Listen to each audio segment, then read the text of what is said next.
Now the next thing that we're going to do with the curtain walls here is, aside from adding and changing around um, curtain grids and mullions, all right, is the um, the idea of adding a door into a curtain wall. Okay, so if you wanted to add a door into a curtain wall, all right, it's going to be a little bit different than adding a door into one of your regular walls. All right, that being said, is because a curtain wall is built off of a grid, right? You have to load special doors into your project so that you can place them into your curtain wall. Okay, so to do that is what we're going to want to do is go through the insert tab this time, right? Instead of using the door tool, so we're going to go through insert. We're going to do load family. Okay, and we're going to go into doors. And at the top here, as you should see by default, you have 3 different doors that are labeled as curtain wall, right? It's important that you use these 3 doors, okay? Because these are specifically made to be going into curtain walls, all right? So you can see you have a double glass door, you have a double storefront door, so it's got the little frame around it, or a curtain wall single glass, okay? In this case, I'm just going to load in, curtain wall double storefront, okay? Now I'm going to go ahead and hit open, okay? And so now that goes and loads that door into our project.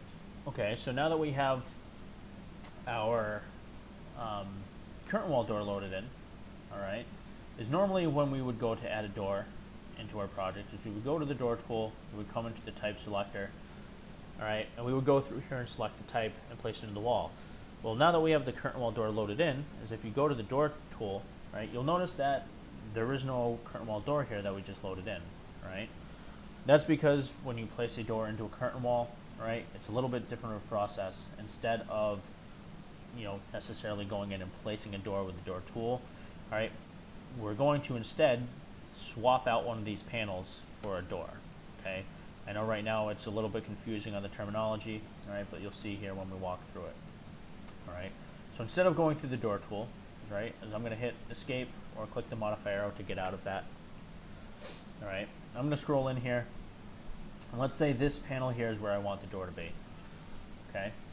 As I'm going to come in, and again, bring my mouse towards the edge of where the panel is, use the tab key, all right, to cycle through until I have highlighted that panel, right? Click on that, right, and I'm going to unpin.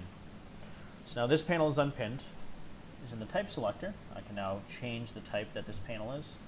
And if you drop down the type selector, right, you should see that storefront, right, curtain wall double door that I went and loaded in.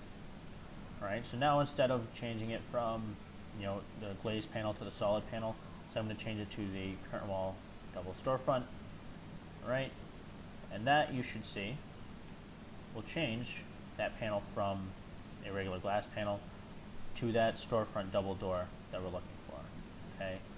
So again, it's a little bit of a different process than it is adding doors into regular walls, okay? What this will do is it's specifically made to fit inside of your curtain panel, okay? But it will show up on your door schedules, and if you look at this in a plan view, all right, you can see that it shows up as a regular door as well, okay? Now the one thing, again, that is unique about curtain wall doors is because it fits into a panel like this, all right, you can't necessarily select this curtain wall door, all right, and change the width and the height like you normally would, okay, with the regular doors.